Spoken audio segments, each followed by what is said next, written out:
started adding jam tracks to the members area of Fifth Fret Productions, and I want to just talk a little bit in this clip about how to utilize that material and sort of why I made it the way that I made it.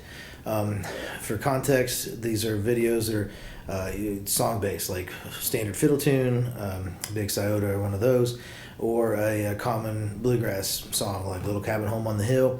And what I do in the clip is I'm playing along with a strum machine rhythm track, and I alternate between playing a lead and playing backup. And what that does, I go through 6 full forms of the song. So I'm lead on one, then I play backup, then I go back to lead. And what the idea there is for you all to utilize these in different ways. One is that if you just play along while I'm playing my lead, you practice your backup, then when I'm backing you up, you play your lead. So that's one way in itself to utilize these videos. But I think that you can go a lot deeper with this. And this really goes back to how I learned how to play in part, a big part. And that's through taking recordings and trying to break them down and trying to break them apart. And back when I was doing this, I was mostly using cassettes and CDs, very little video. I had a little bit of video here and there, but for the most part, it was just audio, and it was on cassette or CD. I know even more old school would be for all the folks that did this on LPs, on records, and I did a little bit of that too, just based on what albums were around. Where you go in and you listen to a section, you rewind it, you listen again, you listen again, you listen again, and you pick a little piece and you're trying to figure out what that player did or what the band did. And so when you're going through and using these tracks that I'm uploading, it's one thing to just play along and practice your own breaks and practice your fiddle tunes and stuff. That's great. Do that a lot. But if you really want to make the most out of these, you'll take your time and go through and just listen to me play, both backup and lead, and pick little tiny sections to try to break down and figure out. And I mean little tiny sections, like one feel, or one little way that I'd play a turnaround on some fiddle tune or some ornamentation of some melody line. And just pick these little 2 and 3 and 5 second long sections of the video and back it up and slow it down. If you click on the little gear button on the YouTube video, it's usually about right in that area at the bottom of the screen. It's a little gear. You click on that, a window will pop open, and one of the options there is playback speed, and you can slow it down exponentially and really just sort of get into this. And so I did hundreds and hundreds and hundreds of hours of this growing up as a player. You get obsessed with some cool idea that somebody played, and you just try to figure out what in the world's going on. And the technology that I had at the time was I could hit the rewind button on the cassette. I could hit the little reset button that takes it back to 0, so I'd know where I could rewind it to.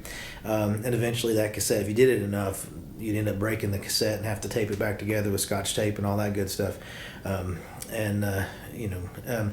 So that's just the way it worked. And it was a pain, and it was a hassle. But at the same time, because you go into this deep dive and you really get invested in learning these ideas, you really learn the language on a really, really deeper scale. And that's what I'm trying to present, opportunities like this in this video. If you just hit play on my video and I'm recording everything at 105 beats per minute, just so there's consistency across the board. It's a tempo I really like to play at, and for some songs it's slower than it would be, and some fiddle tunes it's real nice tempo, but that's what I'm choosing to record these at is 105 beats per minute, and just keep a real consistency to it.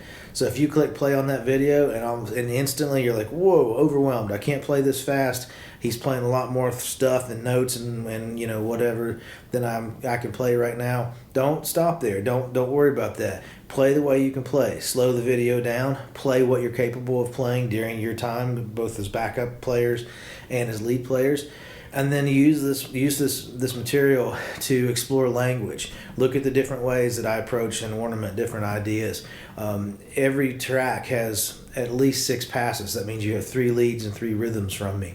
But in many cases, because I'll sit down and play through the song a few times, if I don't completely mess something up, I'll often post 2 or 3 takes. So you may end up with 12 or 18, passes of this song before it's all said and done. That's a lot of ideas to pull from. It's a lot of material to pull from. And you think about it, it's all in context. So if you're working on your backup plan and you read a chart, or you learn how to play a G-Row, and it's written in tab or on notation, it's pulled out of context, and maybe it's written perfectly fine. There's nothing wrong with that. But in these cases, everything that you hear and you pick up on, it's already in the context of the playing and of the song. So you should be able to get it back into your playing and get it up and running a little quicker than if it's just a chart or a tab that you're learning to lick off of. I'm not anti-charts or tabs. I've written many of them over the years, but I would say with full confidence that I've never actually learned a tune or a song from a tab or a chart. I read standard notation. I can obviously read tabs, and I have learned from tabs and I have learned from standard charts, but my goal has always been to listen to a tune till I could work out the basic version of it by ear, and then anything that I would be reading would be exploring other ways that people have addressed that tune, not actually learning it from scratch. So I try to learn everything from ear the best I can, and then I'll use written materials. I've always used written materials as a way to supplement what I'm doing. So these videos go back to that old school idea of sit down, play, extract small ideas, and just dig in and dig deep and try to build your language and build your playing. Take your time with it and just pick and choose. Cherry pick what you want to be learning and working on, and don't get in a rush and don't let it bowl you over or overwhelm you.